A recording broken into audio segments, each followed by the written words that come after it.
Yeah, Georgia's probably on your mind, but recruiting's got to be on the mind of Brian Day as well. Got to juggle two things and keep it going, as well as the transfer portal and maybe some things related to the transfer portal that may move and shake some things as well. This is Buckeyes Live here each and every week at the Voice of College Football. We appreciate these guys being here because they make it roll. Without them, we don't have a show. So we hope all of you appreciate that. Leave your comments and questions in the live chat. Super chat is on as well. Kevin Noon's right next to me from Buckeye Huddle. Below him, Tony Gerdeman, of course, from Buckeye Huddle. Buckeye Weekly is his podcast and also his new channel right here on YouTube. Tony, let us know about that. Yeah, Buckeye Huddle, we're launching another channel on YouTube. It's a CFB Playbook. You can find it at youtube.com/@CFB Playbook. Going to be a national channel talking all about college football. So just wanted to get the word out now, and then we'll working on content for it. We have big plans for it as well. So we're excited about that. Thank you. Folks, we will drop that link in the chat. So just follow that link right to Tony's channel. It should be phenomenal. Then Steve Hellwagon just doing the same old song and dance here all the time with Bucknuts 247 Sports. How you doing, Steve? I'm doing great. It is great to be here. I need to check my Southwest app here in a few minutes for my my boarding for I'm going to New York tomorrow because Ohio State is playing North Carolina, Madison Square Garden on Saturday. Should be a fun weekend in the Big Apple with holiday season going full bore up there. So we're going to do some Rockettes and some Rockefeller Center and all that. So looking forward to it. Absolutely. All right, Tony, why don't you get us started on the latest addition to the 2023 class? He is Lincoln Kienholz. Yeah, quarterback Lincoln Kienholz, the number one player in South Dakota. 4-star quarterback, ranked number 205 overall in the 24/7 composite, number 14 quarterback overall, 6'3", 185. A guy that I think was committed to Washington, and Ohio State had a quarterback commit, Brock Glenn.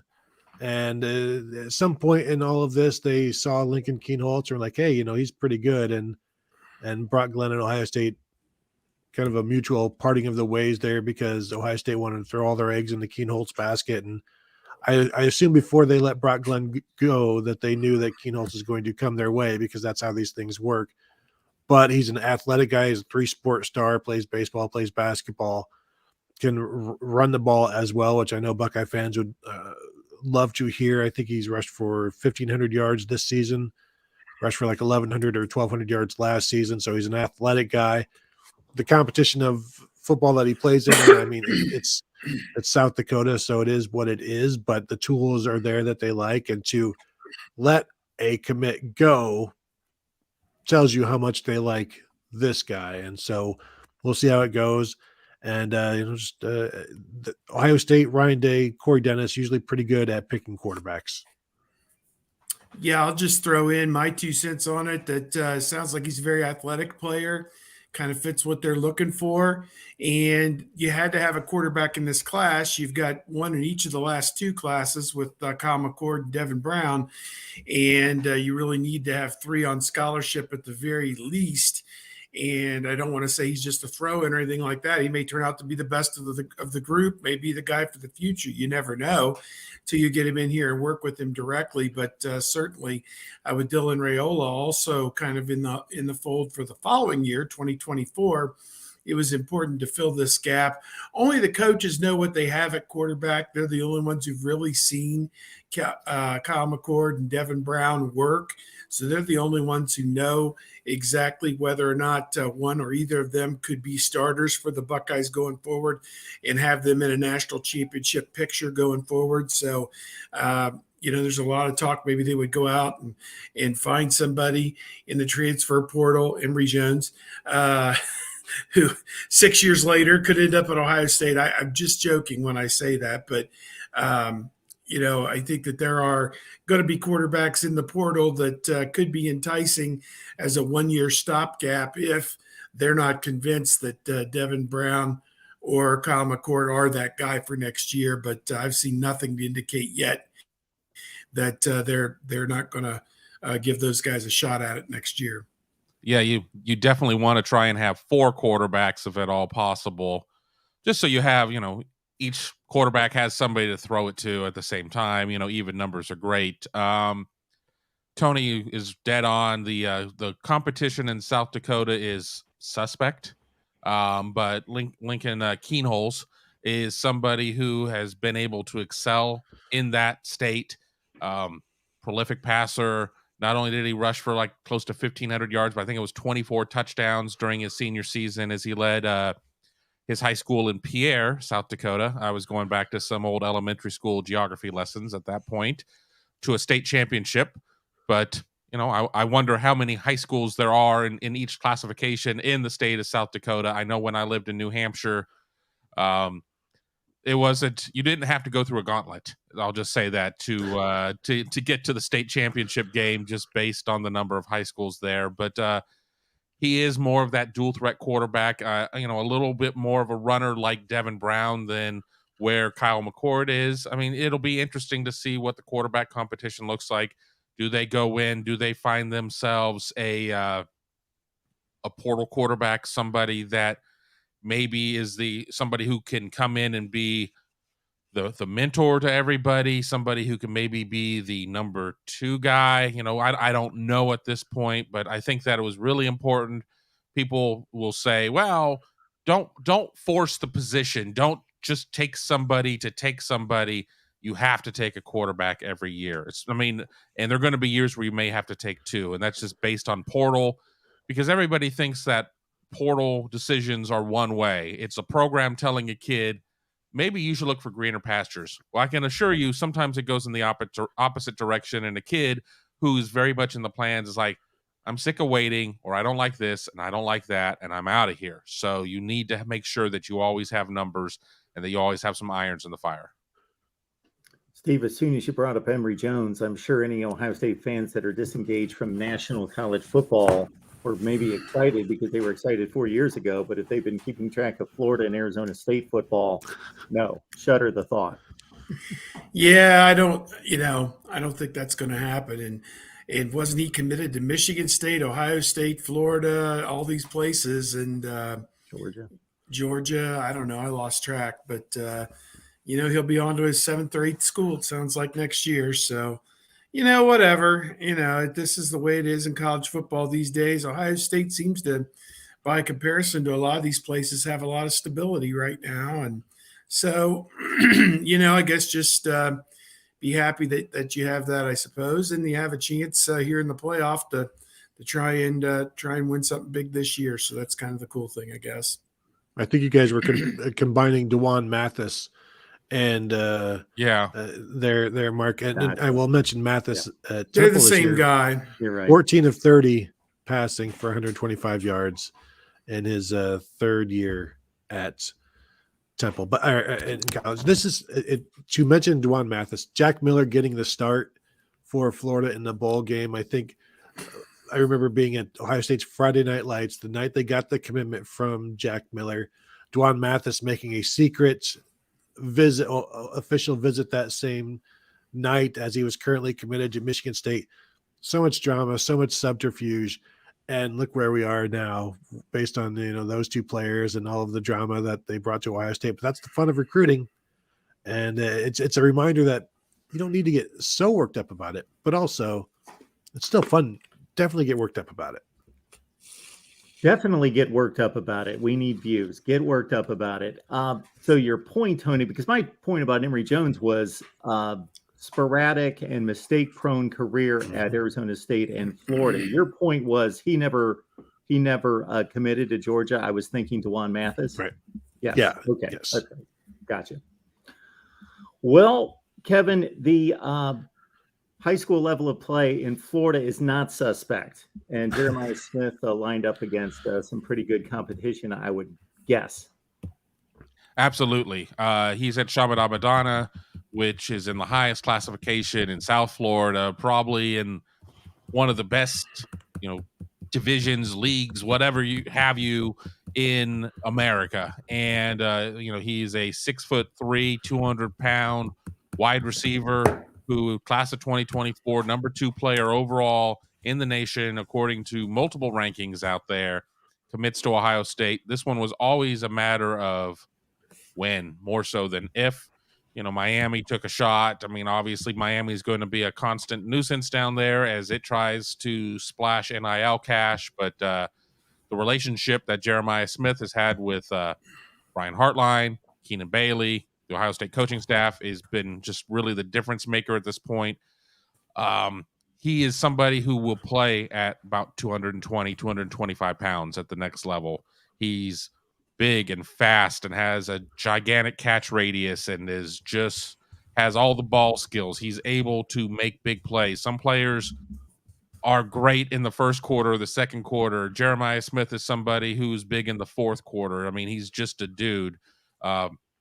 Over at Buckeye Huddle, Mark Givler and myself did an impact piece on him, and Mark said that he very well may be the best high school receiver that he has ever covered in all the years that he's done this. And that's not just Ohio State commit. I mean, that's just receiver. And just for the fact that this player is a class of 24 and that you could really make an argument, a strong argument, that he might be the best receiver in the nation, even ahead of 5 stars that are Ohio State bound, like Brandon Ennis and Carnell Tate and Noah Rogers and Bryson Rogers, et cetera, speaks volumes. So this is a huge get. You have, Dylan Raiola 1, you have Jeremiah Smith 2. It's going to really send a signal that's already kind of been there, but send a signal to offensive players that are in the class of 24 of, hey, look at what we're putting together. To get to what Mika Hanna said in the chat about needing more defensive monsters. Absolutely. But, right now it just seems that Ohio State and offensive recruiting seems to be on that upward plateau right now of where it's living. And this is just a huge get. Yeah, I've with Jeremiah Smith, I started to call him Marvin Harrison Jr. That's kind of who he reminds you of, and can make the big catch and go after the catch as well, pick up yards that way because he's fast enough to do that. He's not just a chain-moving 6'3", 6'4" guy. He's not a possession receiver. He's a big play receiver who can do it all, kind of like Marvin Harrison.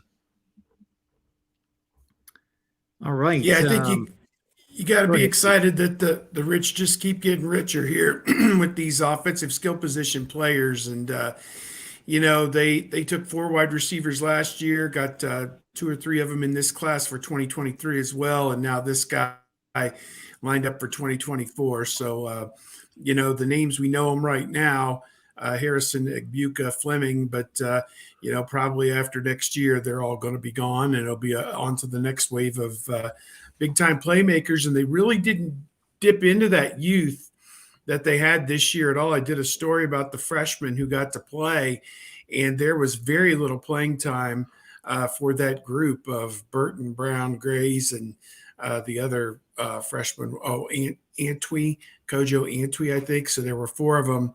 None of them really got to play much at all this year. So I think next year will be incumbent upon developing those guys and getting them a little bit of seasoning during the 2023 season. Yakov, thank you so much for the super chat. Yes, one Jeremiah Smith is highly touted by all the services. Thank you for the contribution. We appreciate that. All right, joining the conversation, because there's more than recruiting going on at Ohio State. There's a football game to be played in a few weeks. We got Anthony Dasher on the line from UGA Sports on Rivals. Anthony, what's going on today? Man, just get ready for a big ball game coming up in a few weeks. Yeah, so I'll start out the conversation this way, Anthony, because a lot of questions surrounding Ohio State's focus, toughness, resilience, concentration, all those things following a loss to Michigan and possibly being knocked out of the playoff. That thought process going through their minds for several days before, of course, the unveiling of the playoffs. But when you cover Georgia, as I do from a distance, everything seems to be buttoned up and perfect. But I'm thinking that it's not quite perfect, but this team almost seems invincible at times. I don't know about that. And like you said, a Kirby Smart team, Kirby Smart will never think anything is perfect. And I know that's going to be the case. leading up to this ball game. I mean, just look back at the SEC championship where LSU threw for over 500 yards, and I promise you that's already been a major focus of Georgia and Coach Martin, those defensive coaches to kind of get some of the communication issues squared away. That was calling some big plays. So no, I don't think Georgia's perfect. I mean, they've got a very good team. They've exceeded my own expectations a little bit. But they're going to be focused. That's one thing I'm not concerned about with this football program.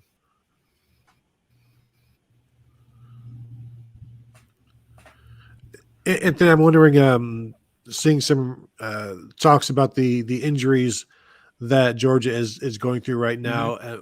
Where are they in terms of where they are right now, and will anybody be missing the game that has been playing of late? I don't think anybody will be missing. The two main players right now for Georgia is wide receiver, Lad McConkey, who has like 45, 46 receptions for about almost 700 yards. Has also rushed for a couple of touchdowns. He had his knee banged in the LSU game, a little bit of tenderness going on. He, as of right now, was not practicing.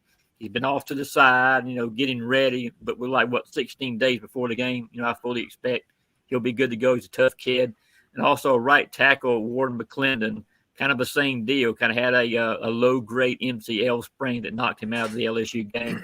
But, again, they expect him to be ready to go. But the big news for Georgia, injury-wise, is the guy they will have back full strength, and that will be wide receiver A.D. Mitchell, who going into the season was projected to be Stetson Bennett's main target. He had the big touchdown catch in last year's national championship against Alabama. Big kid can stretch the field. If he's 100% from that high ankle sprain, he's going to give Georgia a big lift offensively. Do you guys get to watch practice? No, that's okay. No, not at all. We I think last time we saw practice, probably about third week of the season, we got like 15 minutes. They heard you in, heard you out, and that's pretty much it. So we have not seen a Georgia practice. It's been about 3 months now. Yeah, it's about the same up here. I've just asked you about Bennett. I mean, people, last year hit him with that dreaded caretaker of the offense tag, and I think he's anything but that now. Seems like he's really come out of his shell and become more and more confident with each game, and is now a guy that they can rely on to make some plays. Just, to put the number of points on the board that they did in some of the games, to me was very impressive. And I don't know, just watching him grow over these last couple of years, just how's he taking his game to another level, I guess. Yeah, it's really been, I've been covering Georgia for 26 years, and this is the best story, I guess, I've ever, been able to follow. Kind of funny, this time last year, Georgia was getting ready to play Michigan in the Orange Bowl. There were still people out there wanting to replace Stetson with JT Daniels, who transferred to West Virginia, is now transferring from Morgantown. So it kind of shows you right there how far he's gone. But again, the guy's 25 years old. He obviously knows Tom Munka's offense, like the back of his hand. He's able to spread the ball around. Again, he's not the best athlete. He's 5'11", 195 pounds, but he's got good escapability. He's maybe a little faster than what people may think. He had a long touchdown run, 75 yards against Auburn, earlier this year. And it's just plays a lot of confidence, plays with a big chip on his shoulder. He's been told forever that he's not big enough, not good enough. Everybody knows the story, former two-star, walk-on. He's been with the program for like 100 years already. I mean, the 2017 Rose Bowl, he was running the scout team, emulating Baker Mayfield, trying to get ready for that contest, and transfers away to junior college, comes back on scholarship. Again, former two-star guy that nobody wanted.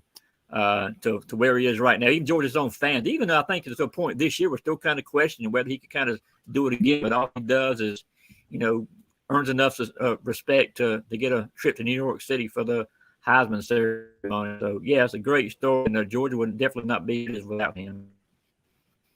Hey, Dash, it's great seeing you. I'm looking forward to seeing you guys down there in Atlanta. Yeah. I want to talk defense here. How good, obviously I see the stats on Jalen Carter. How good is Jalen Carter? how much does Georgia miss Nolan Smith? And are we focusing too much on Carter and not looking at other specifics on the defense? I mean, we know that the Bulldogs hold teams to 77 yards rushing a game, et cetera, et cetera, et cetera. But kind of a multi-level question on the defense. Well, I'll start with Nolan Smith. He's out of the year. Tore his pec, had to have surgery on that. All season long, he's been that vocal guy, that guy who would not be afraid to somebody's face if they were not doing what they were supposed to do. We saw him in the championship game last year when Alabama was driving. He's one that got on one of the other linebackers for not being in position to make a play. But he's a guy that's, again, it's they miss him from the physical standpoint. But he's still on the sideline, cheering his teammates on, that kind of thing. But they've had guys who stepped up. Chaz Chambliss, Robert Bill Jr. have kind of taken over that jack position, and they haven't really missed much right now. But you talked about Jalen Carter. To me, he has been the defensive key. You talked to the guys on the defense last year, to Jordan Davis, Trayvon Walker. They will tell you that Jalen Carter was the best defensive lineman they had on the team last year. He's just you hear that term country strong, and I think that's a very good way to describe Jalen. It's kind of funny in a way that the one person could make that much difference for a defensive front, but in Jalen's case, he has. And for those who don't know, he's missed most of the year with an ankle injury. Hurt it, I think, like the third play against Oregon, first game of the year. Came back against Missouri and got low blocked and missed some more games. But he's finally 100%. And Jalen Carter 100% is a tough deal to deal with. And I'm sure that's something Ohio State offensive coaches are really kind of focused on, trying to figure out a way to control him. I don't know. So far, that's been difficult for anybody to do. But the defense as a whole, other than that, there's a bunch of really just a bunch of guys who bought into what Kirby Smart is preaching, what the defensive coaches preach. Is Jamon Dumas Johnson, a middle linebacker, is starting to emerge right now. Of course, in the secondary, you've got Keely Ringo, who some project will be a first-round pick. But just a bunch of guys who believe what Coach Smart is preaching, and so far they've exceeded a lot of expectations. I'll jump in with another one here real quick too. Sure. If you talk to a lot of just college football fans around the world, despite it being a 7-point game or 7-point line, everybody is expecting, this is just a mere formality. This is just going to be a sacrifice en route for Georgia going to LA to go face the probably Michigan beating TCU. What's the prevailing thought around Bulldog Nation? Obviously we know that when you guys get to go around the facility, and I know Kirby keeps a pretty tight ship there, and you guys don't get a ton of access, and they're going to all say the right things. But what's the prevailing thoughts around Athens and neighboring areas about what this game is? Because up until the Michigan game, Ohio State was supposed to be the only team that could really challenge Georgia, and then Ohio State obviously lays a gigantic egg against Michigan, and that's one game. But what's the thought down there? I think it's two different things. What fans think and what the team thinks, I think, are two entirely different animals. Georgia fans, of course, they're confident. I don't think there's many that believe that Georgia's going to just throw their hats on the field at Mercedes-Benz and cruise to a victory. I don't think that's going to happen. But behind the scenes, I think there's a little bit of concern going back to how efficient, great Ohio State has always been, throwing the football. Those receivers they have right now, I think, are a major concern, especially after what, we saw in the SEC championship game. Granted, Georgia has had success against some pretty good, passing team. Tennessee, they were able to really limit what Hendon Hooker was able to do. And that's why I guess a lot of people were pretty stunned at what happened against LSU. But again, that did happen, and I think that's a reason that people are still concerned. But I think, overconfidence for Georgia, I don't think that's going to be an issue. Kirby Smart practices are famous for being supposedly, here players say this all the time, tougher than the games themselves. They do that for one of the specific purposes, just to make sure they understand that nothing is ever a gimme. You've got to be ready and be ready to give your 100%, every time you step on the field. So, different, like I said, just different opinions. Like fans, I think, are confident. The team, I think, is a little more, not subdued is the right word, but understand the gravity of the situation a little bit better. I think what a lot of fans do right now. Anthony, you alluded to the passing success by JT Daniels during the SEC championship game. How much of that do you consider meaningful or legit? I think it was legit. I hate to taking away anything from LSU. I probably sound like Coach Smart here a little bit when I say that. But there were some issues of communication between Kelly Ringo and Malachi Stark, the true freshman safety. I know on 3 of those explosives that the LSU had in the passing game, you see both those guys kind of look around at each other after the play was made. I thought you were going to be here. I thought you were going to be there. And that was probably, I think 3 of those scores that LSU had were, I think, results of guys just not being in the right position. And, that's something that I would think with all the time between games, they could probably coach them up to do a better job. But, that's I think that's the biggest thing they're working on right now. To get back to Keely for a little bit here, I know Coach Smart has been wants him to lose maybe a little bit of weight. I think he got a little heavy over the past few weeks. He's trying to drop a few pounds, get that back down to around 200, 195, because he was pushing that 210 range here not too long ago, and they want him to be a little quicker than what he's shown. That's, of course, Jaden Daniels, who made those throws for LSU, not JT Daniels. Yes, before I get into comment, yes, they made the 2, and I've seen them both play dozens of times. Yes.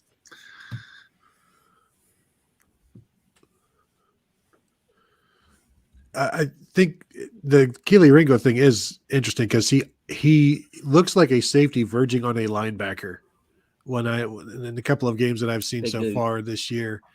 And I think you've seen – I've heard that he's been picked on over the last handful of games, and obviously we saw what happened against LSU. But has he been a guy that has been the target of most offenses? Because I just watched I don't know if it was the Tennessee game or Missouri game where he had an interception with perfect coverage. I think it was the Tennessee game. But has he been a guy that has been targeted right now lately? Probably the latter half of the season, I think, has been targeted a little bit more. Early on, it was Kamari Lassiter, who sophomore on the other side, starting his first year. But you have seen teams kind of go, not be afraid in a way to go Keely's direction, and he has had some plays where he's been a little over aggressive. He's got called for a few pass interference calls, but then again, he'll look bad one play, then he'll make a play like you just alluded to against Tennessee, where he's running stride for stride with the receiver and makes a great interception. And of course, Georgia fans will, no matter what happened to Keely Ringo the rest of his career, they remember that pick he had in the national championship last year, the 6 to win that game for Georgia. But it has been a little frustrating, I think, for coaches that he has been beaten maybe as many times as he has over the past 3-4 games.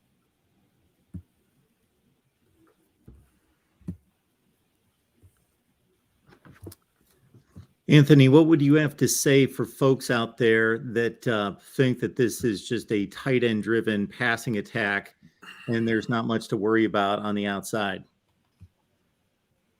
I would point to the number of receivers, different players who have caught passes for Georgia this year. They've had 3 games this year where 11, 12, 13 different guys have caught balls. I mean, that's something, again, that Stetson Bennett is very adept at getting balls to different guys in open space. And everybody knows about Brock Bowers. Darnell Washington may actually be more valuable in the sense of what he does in the running game on the edge. Any big run that Georgia has had, you could probably look and see, Big Darnell making a key block or doing something to make that play go. But yeah, I think overlooking Georgia's receivers, again, they don't have the big numbers. That's not how the team is built. But they've got some very quality receivers. Lab McConkey is as tough as they come. And like I said, you use him on jet sweeps, end arounds. He had a 75-yard run against Mississippi State for a touchdown down in Starkville earlier this year. Kyrus Jackson, slot guy, is a very dependable again, doesn't have the stats, but has made big plays. And getting AD Mitchell back is going to give them a guy that can stretch the field. And if he's able to, he got 15 snaps, I think it was, against LSU. They think he'll at least be able to double that, coming up here in a couple of weeks. But Georgia has the receivers. They don't have the numbers, but I think the receivers do get overlooked a lot because of how good these tight ends are. We've gone through 5, 6, 7 questions, and we've not said anything about the Georgia running game. And they produced some backs through the years. I mean, just recently with Zeus White, et cetera, et cetera, et cetera. I mean, it's appears to be more of a running back by committee. I mean, how much of a departure is this from what Georgia usually is, and why have they gone this route rather than having maybe more of a traditional feature back? I think that's just what Todd Monken's philosophy. I mean, he's never been a coordinator to line the backs up and just have one guy get 25, 30 carries, whatever the case may be. I mean, he likes I like to spread it around. I mean, historically, since Kirby Smart has been after, that's been the case. I mean, 2 backs, 3 backs. Started back with Nick Chubb and Stoney Michel during 17. We split carries almost 50-50, and we've seen that as we moved on. And this year it's been Kenny McIntosh, who, again, has almost 40 receptions this year to go along with about 700-something yards rushed. And Dejon Edwards, Kendall Milton is a guy who big running back, 6'1", 225 pounds, has been battling some knee injuries. But the last couple of games, he scored touchdowns and has 2 of Georgia's longest runs from scrimmage this year. So they've got again, hasn't been quite as dynamic maybe as what people are used to from Georgia, but the backs have been plenty effective. The way they use Kenny McIntosh in the passing game is, I think it's an underrated aspect of the Georgia offense, and the reason why maybe the receivers aren't as well known is they use them, and it's not just the flats. They use them, downfield. That Tennessee game, there's a wheel route down the seam basically for him, and I think the way that it's not, they don't always use him, but I think that's the problem with Georgia's offense is there are so many different guys, and they can go an entire game without throwing the ball to Darnell Washington. But if you forget about him, then he's going to score, he may have 3 touchdowns in the red zone against you just because if you forget him or ignore somebody. So I think that's one aspect. There's not a bunch of big numbers, but everybody that they get the ball to, it's purposeful and it's effective. Yeah, exactly. That's what I was, mentioning earlier. There are, again, just so many guys they have confidence in right now. Stetson has the ability to make checks and run RPO. I mean, and Bennett has just been very adept at getting the ball to guys who are open, and that really could be anybody with this team. And that's why you've seen so many different players, I think, play key roles in this offense. Anthony, we've got a question coming in from Ryan Dawes. Ryan, we appreciate the contribution. So are there any injured players, Georgia players, who could be back for the Peach Bowl and expected to make a difference? Well, I mentioned them. AD Mitchell, again, I think would be the main one. Otherwise, Georgia has some guys out for the year. Again, Nolan Smith won't be playing. Dan Jackson, one of the safeties, won't be back. Outside linebacker, Marvin Jones Jr., his dad, I don't know who his dad was, his ankle injury, but he is expected back. Darius Smith, another freshman outside linebacker, I'm expected back. He's been a key special teams player. But otherwise, Georgia is probably, assuming, of course, McConkey and McClendon, return, which, again, I believe that they will. Georgia will be as healthy as they've been all season long. If we're all set on questions, I only have one more to close us out, but I want to defer to Steve, Kevin, and Tony if you guys have anything else. I mean, I could keep asking questions, but no, go for it. I mean, I'm going to probably have to spend some time talking to some Georgia experts to write some of my features coming up here in the coming weeks. So I won't do it all here in the public space, or I'll have nothing to write about. Here's a program question, Anthony. This was a program, yes. We all have our various time perspectives on how long we've been watching college football. But for me, coming out of Vince Dooley, the 90s were a bit of a down period for Georgia. Not that they didn't have good seasons, but anyway, Mark Richt takes over, upgrades the program significantly, recruits in the top 5 to 10 range, but can't get over the hump. Had there been a playoff system, that may have been a different story. Kirby Smart comes in and then ratchets that up considerably. Is that something that was expected? What is your evaluation of Kirby Smart in regards to not to evaluate the job he's doing, because it's phenomenal, but how he's getting this done? Yeah, the day that Coach Smart, took the job, I can still remember the press conference. He obviously mentioned winning an SEC championship, but it was all about winning a national title. That was the goal. That's something that, again, as great as Coach Rick was, Georgia would be in these big time bowl games, on a relatively routine basis. But with Kirby Smart, it's been all about accountability, recruiting. You get different art on whether how good of a coach Kirby Smart is, but in the SEC, really any conference, it's the Jimmys and Joes, and he has done an excellent job of just year in, year out, just getting all these high 4-star, 5-star players, and that's what it takes to win ultimately. And the fact he's been able to do that, and he's had some very good assistants, and that's why Georgia, I think, is where it is right now. But no doubt, Kirby Smart was brought in to lift the program to a higher level, and right now you've got to say he's done that. Anthony, we appreciate you stopping by. We've got Anthony's handle on Twitter on the banner right there, Anthony-1, UGAsports.com. Anthony, anything in particular you want people to know in regards to where to find you and what you've got working here? Yeah, just I work for, as you see on the screen there, UGAsports.com. I'm looking forward to seeing my friend Kevin Noon. We've known each other for a while now, and I hope everybody who's coming to Atlanta has a great time. It's kind of funny. The hotel, the media hotel for SEC championships, I think they were charging us $250 a night to stay. But I think for the playoffs, so I guess we thank Gary Stoker for this. It's down to $139. So from that standpoint, that's good for I think everybody's pocketbooks for this one. But I hope everybody has a safe trip to Atlanta. I think it's going to be a great game. I know I've been to many games at Mercedes-Benz. But this is going, just speaking as a college football fan, it's going to blow the roof off, I think, this contest. These two programs, blue chip programs, everybody knows the brand. It's going to be an exciting time, and I'm looking forward to a great ball game.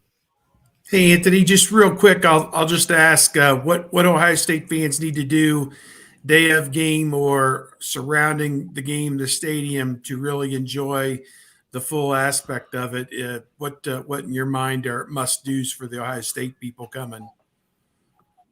Oh man, it's a pretty good location downtown Atlanta where where the game is going to be. You got to go to the College Football Hall of Fame, which is adjacent, just right by the Benz. I cannot emphasize checking that place out enough. Well worth the time spent to go there.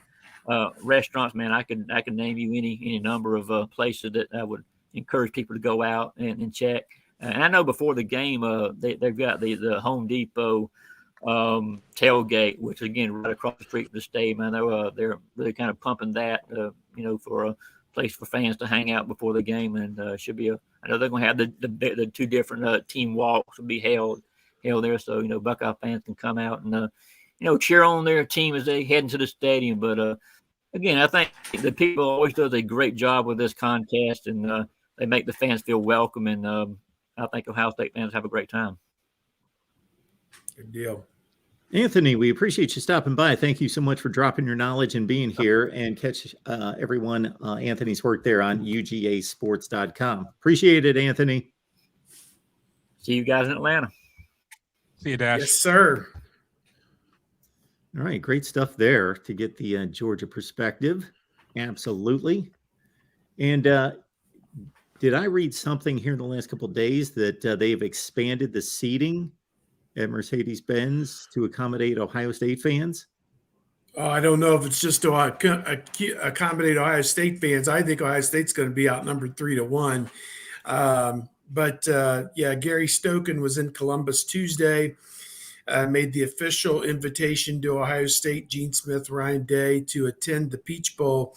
And as part of that, he said they're going to take advantage of all of the available seating that's extra inside the Mercedes-Benz Stadium, seats that the Falcons don't typically use on a week-to-week basis, that they keep for Super Bowls and Peach Bowls and national semifinal games and national championship games and Final Fours, kind of that auxiliary seating that they have there. Plus, he said they put on sale 2,000 standing room only tickets as well to really pump it. And he thinks that the attendance record will be set for the stadium with this game, for a football game, maybe breaking the Super Bowl record or breaking the Peach Bowl record previously, maybe from 3 years ago when they had a semifinal. So, yeah, it looks like 78,000 thereabouts will be in attendance for this game, which that's probably a little bit more than what I figured. I figured they'd be in the high 60s or low 70s or whatever, but 78,000 is a pretty good size house for a stadium like this and a game of this magnitude. Yeah, get-in price, just even for standing room only, is in the low fours right now. I mean, if you want a seat, I think you're in the fives. Lower deck is like 1,200 or something, just, base to get there. It's going to be a hot ticket, and a lot of people are going to travel there hoping to get in last minute. Well, don't forget that Georgia, the University of Georgia campus, is like 70 miles away, and there are going to be a lot of Georgia fans who will come in from Athens, who already live in Atlanta, live in various parts of the state. They're going to be doing the same thing. So I don't think we're going to see we're 5 minutes into the first quarter and people are looking to dump their tickets. That's probably not going to be the case. So have a plan or have a backup in terms of a bar to go watch the game at. If you go down there, it's going to be a good time. We could have an argument, possibly we would all be on the same side, but I know that there's an argument out there as to whether this is truly any kind of home field advantage. Where do you guys stand? I watched the Oregon Atlanta game or a Georgia game in that same stadium. And granted, Oregon's not going to travel like Ohio State fans travel, but that place gets loud, and it was loud for that game consistently. And given how Ohio State has handled the false starts and the delays of game, this is not going to be fun for them. I think it's going to be very loud, and Georgia fans are going to cause some problems with Ohio State's ability to hear offensively. So I think just game-wise, the Buckeyes are going to have to be prepared for that. C.J. Stroud is going to have to be prepared for that. Ryan Day, the staff, have to be ready for a road atmosphere. And even in that place, if it's just 50 or 60,000 Georgia fans and 18,000 Ohio State fans, like those 50 or 60,000 fans in that place will be loud because it's an NFL stadium. They're smaller than they're smaller than college stadiums that we are accustomed to being in. So it doesn't take as many people to make that place really, really loud. And it's just a sustained noise there. And Georgia fans bark. They bark. So it's going to be the Cleveland Dog Pound on super steroids. It's going to be very loud there. Somebody asked if it's going to be like LSU 07, where Ohio State played LSU in New Orleans. In some ways, I think it could be worse just because the Superdome in New Orleans is massive. And Mercedes-Benz, I mean, for being a dome stadium that still can obviously get to 78,000 attendance, maybe higher based on how many concession workers and everything else are there. It's going to be loud, and Tony is absolutely right that they're going to have to sort some of these things out in terms of false starts and the mechanics of getting plays called, and they just maybe aren't going to be able to call the perfect play every time, and you're just going to have to allow players to make plays out there. It's going to be very loud. And the roof will be closed, which Gary made sure to mention as he was talking to us about the game atmosphere. So the flyover will not be seen by those of us in the stadium, which is always fun when there's a flyover with the dome closed. 1 week away from National Signing Day. I know we covered, of course, the 2 recent commits, one for 24. Do we look at have any particular places we should be focusing our attention? Any guys that could be on the borderline? I know Ohio State historically is not into drama on National Signing Day like some of our friends in the SEC and those schools that are flip here, flip there, and all sorts of changes on the final day where the Buckeyes are typically buttoned up. But yeah. Keep an eye on defensive end. That is really the position of note right now. Ohio State seems to be in really good shape to land Joshua Mickens out of Indianapolis. He was a former LSU commit. Everybody is obviously going to be paying attention to what is going on with Damon Wilson. That one doesn't seem to be trending in the right direction. I always hate saying the last name here because I always butch it, but Mateo Yu out of St. John Bosco in Bellflower, California. He's down to a final 3 of Ohio State, USC, and Oregon. It seems like it's Ohio State and Oregon at the top. He's supposed to be a signing day announcement. Things looking pretty good there, but we'll see. And then in terms of flip watch, I would keep an eye on Kayan Lee, a cornerback out of Ellenwood, Georgia. He has been getting a lot of pressure from Auburn. He has visited Auburn a few times. I think Ohio State hangs on to him, but if you want to sit there and focus on one that could be a little dramatic, that's one I would keep an eye on. you guys talked to players this week, correct? Yep. Anything that stands out beyond the typical coach speak / player speak? Well, the thing is, we were inundated with players, so trying to process everything that was said and what stood out. Definitely players sticking up for Jackson Smith and Jigba. Emeka Ibuka said he's the hardest working guy he's ever seen, that sort of thing. So if he could play, he would be playing. And Ryan Day said the same thing. Nobody wants to be playing more than Jackson Smith and Jigba. So that narrative, I think Ohio State is trying to kind of nip it in the bud that, yeah, I understand what NFL scouts are saying, but NFL scouts are the most cynical people on earth. So they're going to paint everything negatively. So there is that. But, talking about that, obviously a bunch of questions about Michigan, just defensive breakdowns, more than anything, fixable problems, that sort of thing. I don't know if you guys came across anything else that struck you. Yeah, I wanted to share that after it was all done, I talked to our friend Bill Kennesaw Man Mountain Landis from, I guess he's now at the rival site here in Columbus at Ohio State. And I said, Bill, did you come across anybody in your interviews who sounded like they wanted to play in this game? And he said, Mayan Williams wants to play in this game. I thought, well, that's a start. We found somebody who is excited about playing this game. It was very telling also that I didn't hear the answer, but the very first question to the Rocket Man, Ronnie Hickman, who had declared previously that he was leaving Ohio State after this season, going to the NFL. And of course, after they lost to Michigan, it appeared that, they'd probably be in a Rose Bowl, Orange Bowl, and he'd probably opt out and get ready for the draft. That Bill Rabinowitz from the Columbus Dispatch asked him first question out of the box, Ronnie, you probably thought your college career was over. And, you got another, at least one more game to play.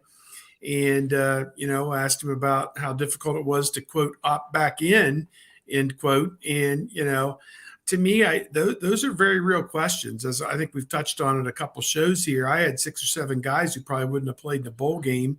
Stroud, Zach Harrison, Paris Johnson, probably DeJuan Jones, maybe Matthew Jones. I mean, there could have been 6, 7, 8 guys who Eichenberg, if he's not coming back. So Teron Vincent, whatever. So there could have been a number of guys who are going to skip a bowl game. I'm doing my bowl picks right now, and it's kind of astounding. Cincinnati's got 4 guys who have opted out of the bowl game. I know they're playing Louisville at Fenway Park next week. No big deal, but it is a real thing. And for these Ohio State guys, it was definitely a real thing. And what's their mindset? Are they going to be fully invested in this? Hard to believe that all 7 or 8 guys are going to be fully invested in this. It's just human nature.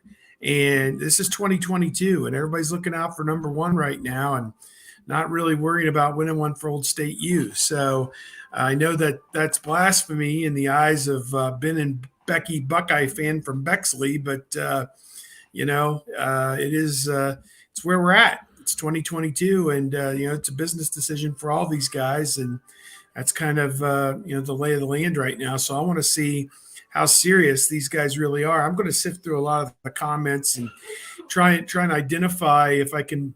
There were people. Somebody posted a comment on Twitter, and maybe from Julian Fleming, that the guys are working hard and we got nothing to lose, is what Julian Fleming said. And one of the cynics on Twitter was like, I heard that before the Michigan game. So there's really a Missouri, you got to show me, thing going on here right now, because fans aren't buying it. They're going to be cautious before they get behind this team full bore, I think. Well, I will say that, there's a how things should be and how things will be. And, maybe how things will be is whether or not guys can get, fully engaged and everything else. But, this is the type of situation you win a national championship. And that's 2 wins. That's not 1 win. That's not just this Georgia game. You get to go and own car dealerships and everything else and live forever. And we know that NFL careers are short-lived, and some of these guys probably will not get much of an opportunity getting 5th round pick or whatever, and make a couple bucks in the league. But you live forever in Columbus if you're a national champion. You live forever in the state of Ohio if you're a national champion. And maybe a couple of guys need to be able to come in and say, this was my experience with everything else. And, I don't know. I mean, I don't know what it takes to get a guy from 60% invested to 80% invested to 100% invested. It'll be interesting to see. It is pretty crazy that the guys who opted out, it used to be if you're a first rounder, and it's just a regular bowl game or New Year's Six bowl or whatever, as long as it's not a playoff game, you're a first rounder, you're in middle half of the first round, go ahead and opt out. Now it's like DeJuan Jones said the same thing about, I thought my playing career was over. And it's like, but where are you in the draft? Where's Ronnie Hickman in the draft? 4th, 5th round, something like that, where you don't have the Senior Bowl to play your way higher. And you're just going to base it off of the combine and what you've already done. And I guess we've reached the point now, and it's fine, that if you're deciding to leave for the NFL, then there's no reason to play in the bowl game. Just go get ready for the draft. And honestly, I think coaches don't mind that, because then the bowl game just becomes preparation for the next season. Like, I'm sure there was part of Kyle McCord, and then when we get to talk to him, I'm going to ask him, like, after that Michigan loss and the days after it, once you stop being like devastated by it, now he gets to start thinking like, I'm going to be starting in the Rose Bowl, or I'm going to be starting in whatever bowl game like this. Now he's not. He's not. But that's fine. He's not supposed to have an impact in the playoff game necessarily, but guys will have this excitement that are going to be playing next year about playing in that bowl game or getting an opportunity. But so I think it's fine for players to leave, because there's always other players that want to play. It's funny to me that it has gone from first rounders to undrafted free agents. Basically, anybody can opt out as long as your eligibility, you've decided to give it up.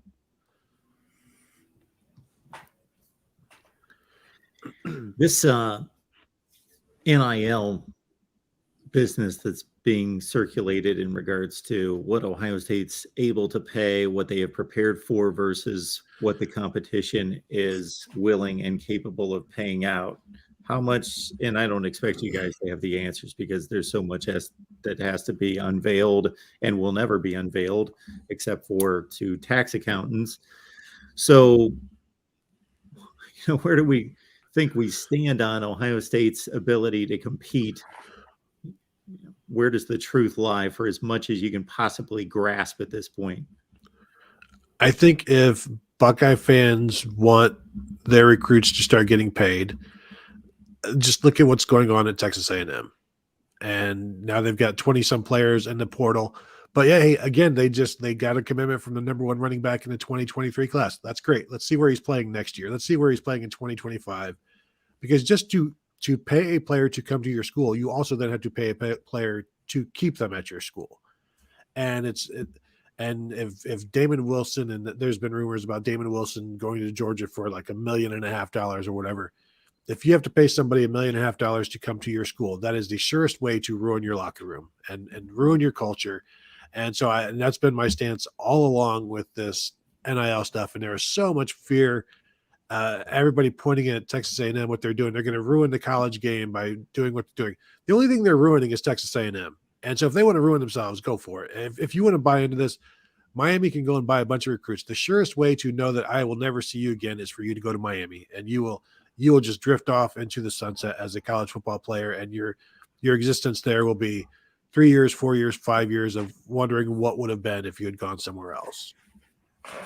Yeah, I think Tony's preaching some common sense here on, you can get bought and paid for and go somewhere, and yet, are you going to play? Are they going to develop you? Are they going to put you in the NFL? Because that's where, 99% of these kids view themselves in 3, 4, 5 years. So I don't know enough about what's really going on with NIL to make any really, really strong comments, other than to say the situation that we are in, we all saw this coming 3 years ago. California passed that law that said that their athletes could take advantage of NIL as of this date, and the NCAA was dragged along, and nobody at the conference level or university president level or conference commissioners, athletic directors they had a blue ribbon committee to figure out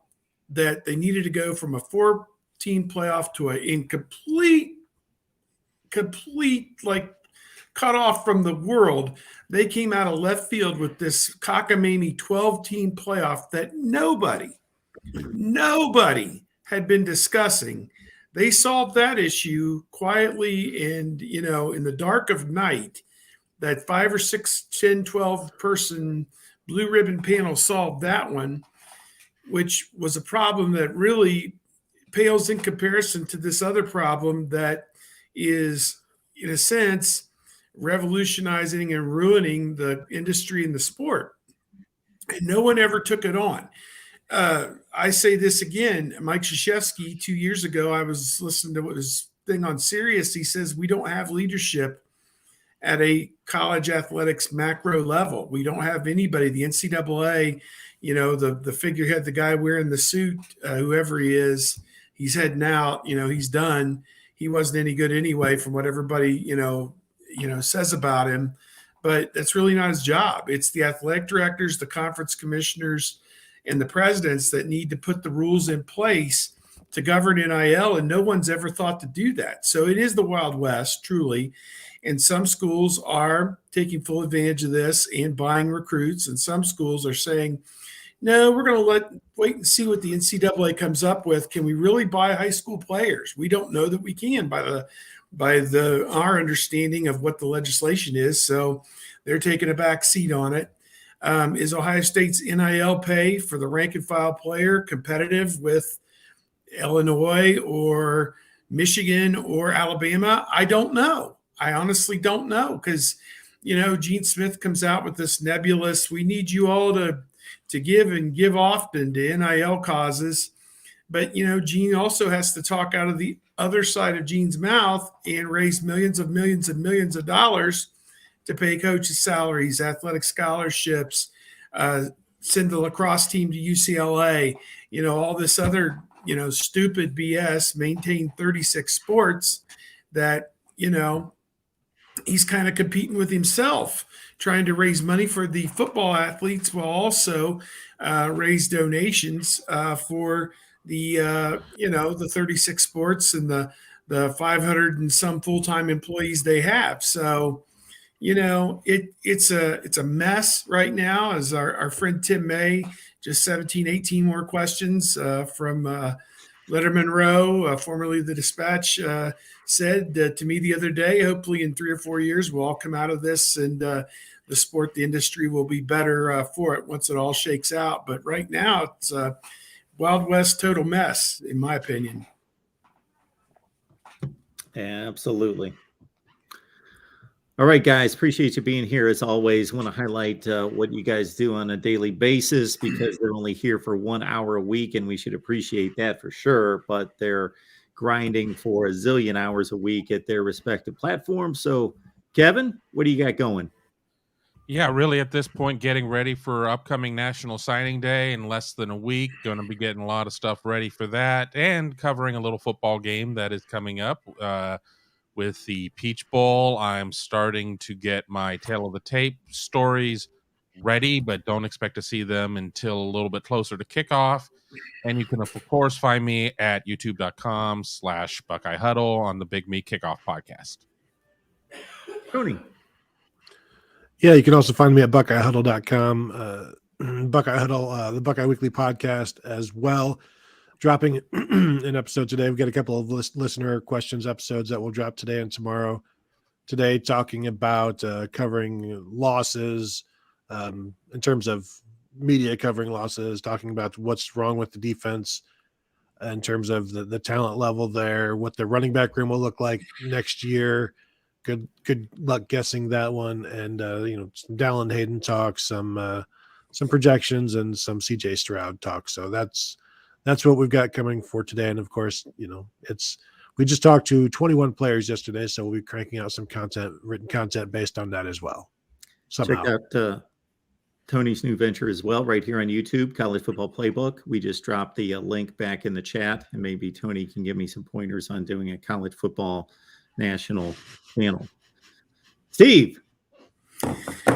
Oh boy, as I said, going to New York, excited to go to Madison Square Garden on Saturday, Ohio State, North Carolina, 3:00, the CBS Sports Classic, which our company is owned by CBS. So that's kind of a neat little thing to be able to tout. Looking forward to that. And of course, 2 weeks now, a little over 2 weeks till the national semifinal game with Ohio State and Georgia in the Peach Bowl. Will be going down there, and we'll have full coverage in the run up to that game. And just so much going on right now with signing day next week, and looking forward to all that. I got more work I know what to do with here. I need to cram about a 20-hour work day into a 10-hour window here. So I know these guys are busy too. So just glad everybody could make it to see the show today. And next week, what is it?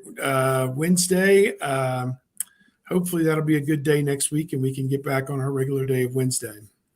That's why everyone needs to subscribe, hit that bell for the notifications to know when we go live. We've got to coordinate 4 schedules here. So we typically make it on Wednesday. Sometimes it's Thursday. Whenever it is, it's going to be weekly, and has been for almost 200 consecutive weeks. So thank you, Kevin, Tony, Steve. You guys are amazing. We will see you all back here next week. All right, guys. Take care.